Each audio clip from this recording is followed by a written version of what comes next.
Muito bem, olha, estamos retornando aqui com o nosso Tribuna na TV, pela internet ou pela via cabo TV. Eu quero falar da Casa das Sopas, no Balneário Camboriú.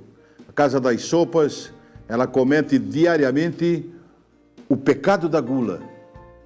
O pecado da gula, porque a comida é muito boa e você acaba, na gula, exagerando a quantidade de alimento que você precisa. Você acaba comendo demais. É o que acontece com a maioria das pessoas que passa lá na Casa das Sopas. E acontece comigo também, acontece com você também, e especialmente nesse período do ano, inverno, chegando aí o final de agosto, chuva, tempo frio, umidade, sopa quentinha, comida quentinha, que você não pode perder diariamente na Casa das Sopas, no Balneário Camboriú. O almoço a partir das 11 e a janta a partir das 19 horas.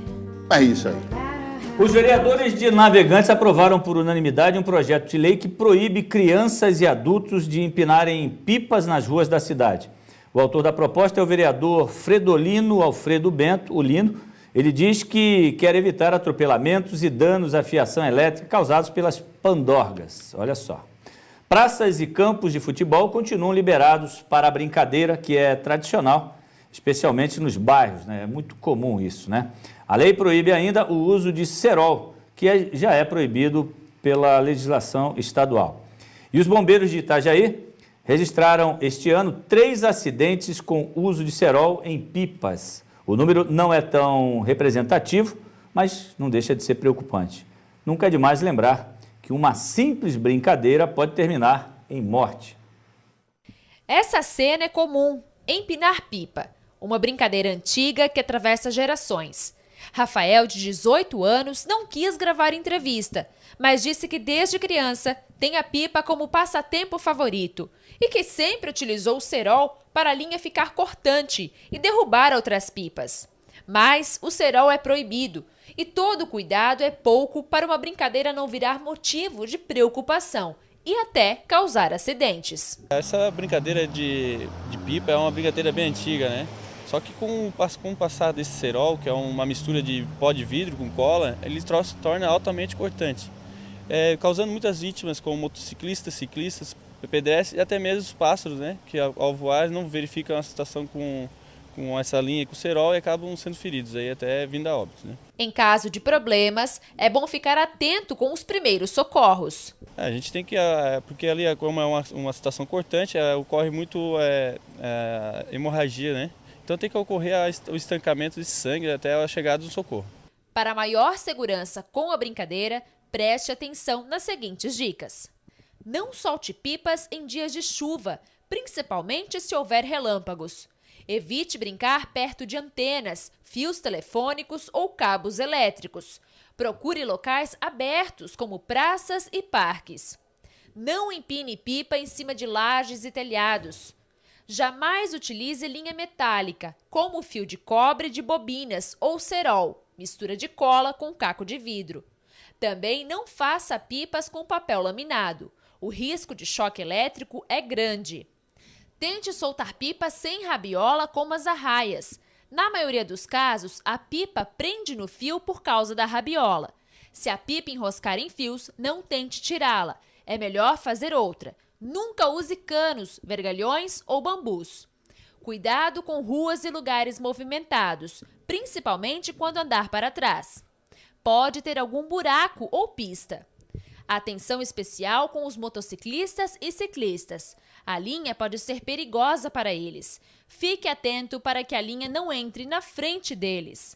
Em caso de emergência, ligue 193.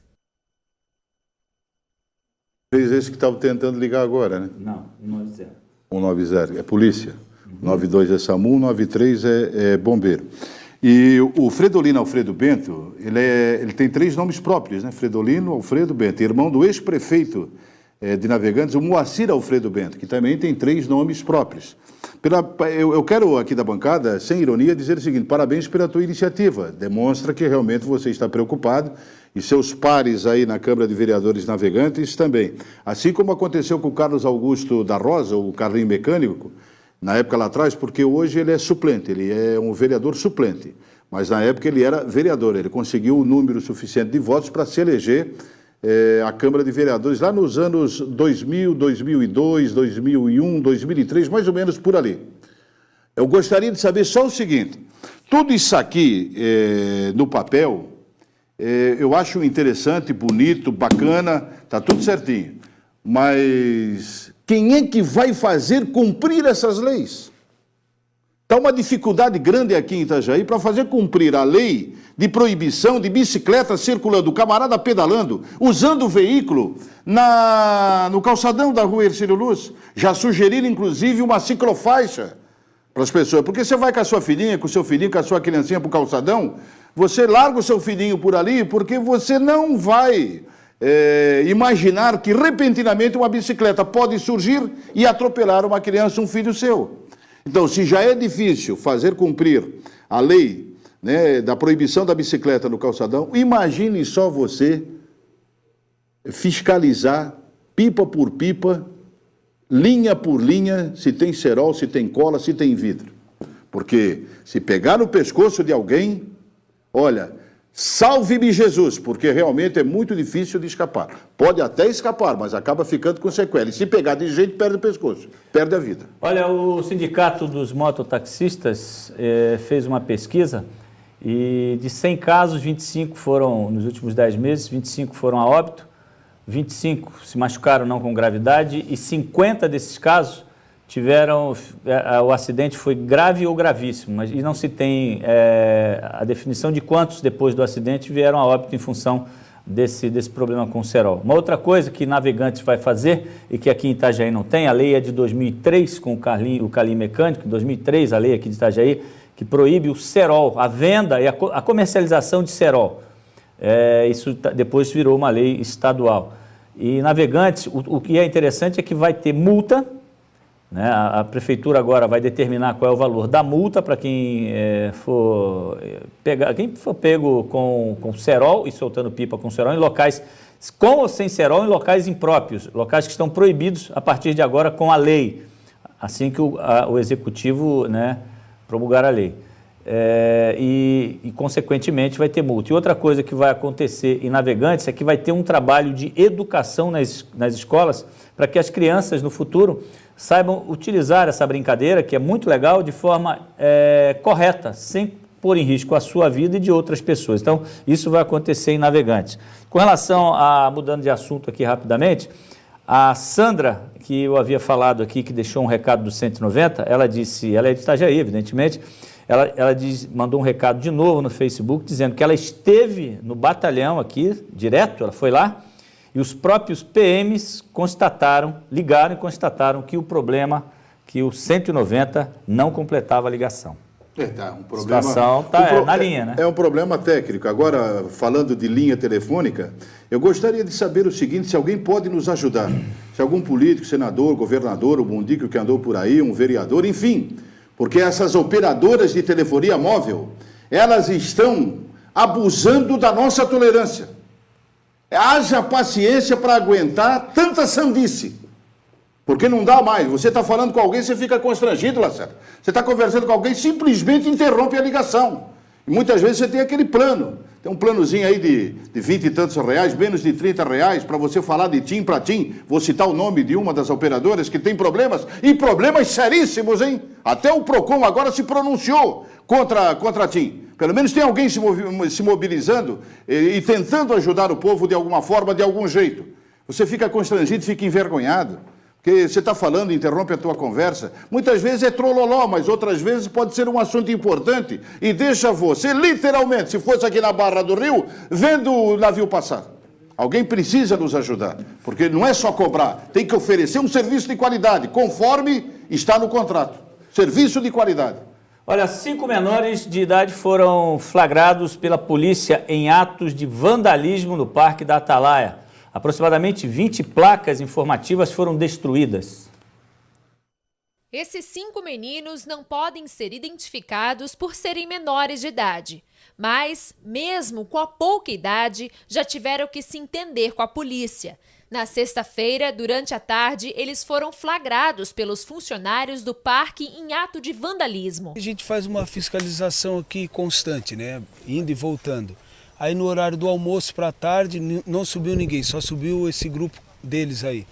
Aí a gente subiu atrás, eles ficaram fazendo um lanche e tudo mais, a gente voltou e nesse meio tempo eles aproveitaram e vieram depredando tudo, né? Cerca de 20 placas informativas do parque, que servem para mostrar as espécies para os visitantes do local, foram destruídas. E segundo os funcionários, não é a primeira vez que isso acontece. É uma coisa que já vinha acontecendo há bastante tempo e que a gente estava a ponto de pegar, né? A gente sabia que deveria ser mais ou menos dessa faixa de idade, pessoal mais jovem.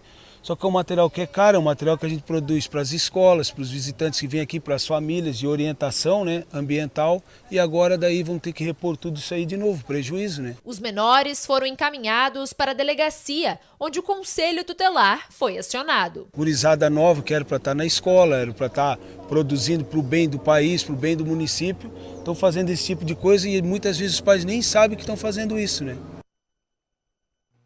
Eu não sei se resolveria, mas está na Bíblia. Há uma varinha de marmelo, há uma varinha de marmelo para dar jeito nessa cambada menor de idade. Não pode trabalhar, a lei não permite, mas delinquir ele pode. Atos de vandalismo ele pode. Eu pergunto aqui para vocês, aqui só tem gente inteligente, o mais banzo aqui sou eu. Agora, essa gurizada está detida? Esses meninos que foram pegos lá em atos de vandalismo no Muro da Atalaia? Foram encaminhados para o Conselho Tutelar da cidade, foram levados à delegacia, como você viu no final da matéria, e conduzidos. O Conselho provavelmente deve ter chamado os pais para poder falar alguma coisa. Quer dizer, o ato de vandalismo, né, ele tem que ter uma punição, mas ela inicialmente é uma punição corretiva. Até porque eles jogaram pedras para quebrar as placas, e, enfim. E pelo que a gente vê nas imagens, a gurizada andando de costas ali, você vê que eles são gurizada que estavam com roupa de quem estavam saindo da escola, foram ali para dar uma passeada. Tá aí, ó, eles não estavam mal vestidos, quer dizer, a gurizada que gosta de fazer zoeira mesmo. Então, eu acho que tem que haver uma punição e a responsabilidade dos pais. Fazer com que os pais paguem pelos danos causados pelos seus filhos. Isso acontecendo faz com que os pais passem a ter uma maior orientação e observação sobre os filhos. Muitas vezes, como disse na matéria, o pai nem sabe, o pai e a mãe nem sabem o que o filho está fazendo. Meu pai costumava dizer o seguinte, que meu filho é um excelente filho, da porta para dentro, da porta para fora, muitas vezes eu não sei com que ele está e o que ele está fazendo. Então eu acho que você tem que, muitas vezes, levar em consideração que nesse caso aí, o pai não sabia que o filho estava provocando esse ato de vandalismo. Cabe uma multa que é para o pai, aí sim, agir de uma forma punitiva e mais severa com o seu filho. Essa gurizada tem a informação, o que falta para eles é a educação. Vamos fazer o nosso intervalo.